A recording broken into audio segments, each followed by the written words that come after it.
नमस्कार, स्वागत है आप सभी का सी न्यूज भारत में। मैं हूं आपके साथ ज्योति श्रीवास्तव। वक्त हो चुका है बुलेटिन का, तो आइए शुरू करते हैं बड़ी और खास खबरों का सिलसिला। अहमदाबाद सिटी पुलिस ने गृह राज्य मंत्री हर्षभाई सांघवी की उपस्थिति में 13 तुझको अर्पण कार्यक्रम और साइबर साथी चैटबॉट लॉन्च किए। पाडली स्थित टैगोर हॉल में हुए कार्यक्रम में पुलिस अधिकारी, महापौर, सांसद, विधायक और अन्य नागरिक मौजूद थे, जहां 848 पीड़ितों को लगभग 26 करोड़ रुपए मूल्य के मोबाइल फोन, आभूषण और अनफ्रीज्ड बैंक खातों के चेक लौटाए गए। गृह राज्य मंत्री ने साइबर साथी चैटबॉट का नंबर 6357446357 जारी किया, जिससे नागरिक अपनी समस्याओं का त्वरित समाधान पा सकेंगे। साथ ही उन्होंने लोगों से साइबर धोखाधड़ी पर तुरंत 1930 नंबर पर शिकायत दर्ज कराने की अपील की। आज अपने अहिया 13 तुझको અર્પણ કાર્યક્રમ અને સાયબર સાથી ચેટબોટના એના ઇનોગ્રેશન કરવામાં આવ્યા। આજે 13 तुझको અર્પણ કાર્યક્રમ હસ્તક આપણે લગભગ 26 કરોડના જે મુદ્દામાલ છે એ પરત કરવામાં અત્યારે આવી રહ્યા છે। આજે હોય છે જ્યારે કોઈ ગુનો બને, દાખલા તરીકે ચોરી હોય કે સાયબર ફ્રોડ હોય, ચીટિંગ હોય, એમાં જે મુદ્દામાલ હોય છે એ જે અરજદાર છે એને પરત આપવાની એક પ્રક્રિયા હોય છે।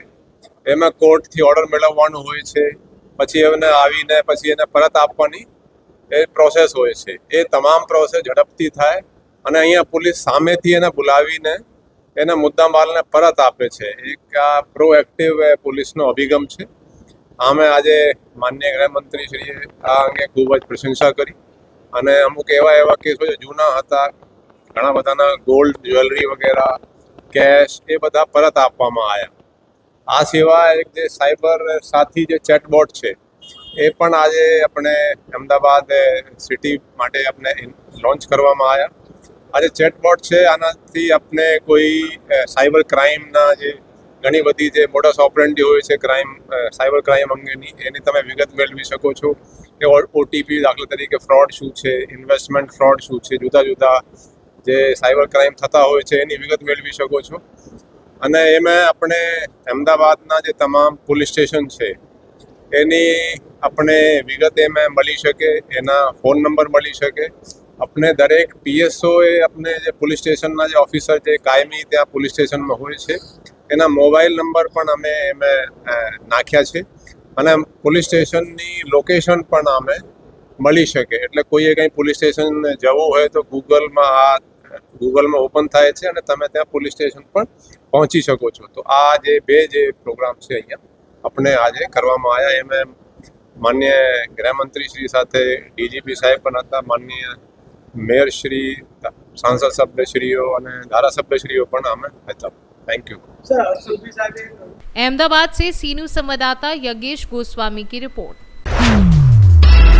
गुजरात के दाहोद जिले की झालौद तहसील में लिमड़ी चकलिया चौकड़ी के पास जमीन संबंधी विवाद को लेकर लिमड़ी ग्राम पंचायत सरपंच के प्रति विजय भाई मोरी और उनके साथियों ने व्यापारी राजकुमार जयंतीलाल परमार और उनके परिवार पर सार्वजनिक जगह गालियां दी, थप्पड़ मारे और धमकियां दी। आरोपितों ने बिना पैसे दिए गुटखा भी लिया, जिससे दुकान पर बड़ी भीड़ जमा हो गई।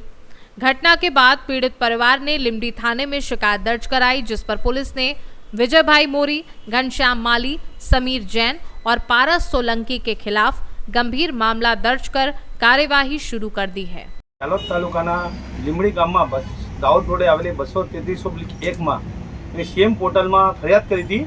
તેનો જવાબ મારે કલેક્ટર સાહેબ જોડે થઈ ગયો હતો। એના અનુસંધાનમાં લઈ સામેવાળી પાર્ટી ગઈકાલે રાતે 8:30 વાગે હું દુકાનની બહાર મારી ગાડીમાં બેઠો તો ત્યાં આવી ને મારાને ગાળાગાળી કરી હતી કે તે કેમ 233/1 પર ફરિયાદ કરી, કેમ તને શું વાંધો છે મને કરી, તું પૈસા લઈ લે તો પૈસા અમને આપ, જમીનના પૈસા એમ એ કરીને મારા ત્યાં ગાળાગાળી મારામારી કરી છે। તો 233/1 વાળી જમીન કોના હસ્તે હમણાં હાલ બોલે છે? ખાલસા રેલી છે, સરકાર હસ્તક છે જમીન, સરકાર હસ્તક। ત્યાં કોઈ હાઈકોર્ટનો હુકમ છે કે તે જૂના દસ્તાવેજો બધા રદ કરીને સરકારી હેડે લેવા કે આજ સુધી થયું નથી। એના પછી ખોટા દસ્તાવેજો કરીને આ લોકોએ બાંધકામ કરેલું છે, હાલમાં બાંધકામ ચાલુ છે। ત્યાં ખોટા દસ્તાવેજ કરીને બાંધકામ કરવા વાળા કોણ કોણ છે? જે લોકોના દસ્તાવેજ છે એ લોકોના નામ હું નહીં લઈ શકું, પણ છે દસ્તાવેજો. મેં કલેક્ટર સાહેબને વિનંતી કરી છે કે આ લોકોના બધા દસ્તાવેજો તમે રદ કરો પહેલાં તો તમને ત્યાંથી સરકારી કચેરીમાંથી શું જવાબ મળ્યો? મને જવાબ મળે છે તમે કે આ અનુસંધાનમાં અમે કાર્યવાહી કરી રહ્યા છે. આપનું નામ? राजकुमार जयंतीलाल परमार। दाहोद से सी न्यूज संवाददाता सोलंकी रोहित की रिपोर्ट। फिलहाल के लिए इस बुलेटिन में बस इतना ही। देश दुनिया की बाकी खबरों को जानने के लिए आप देखते रहिए सी न्यूज भारत।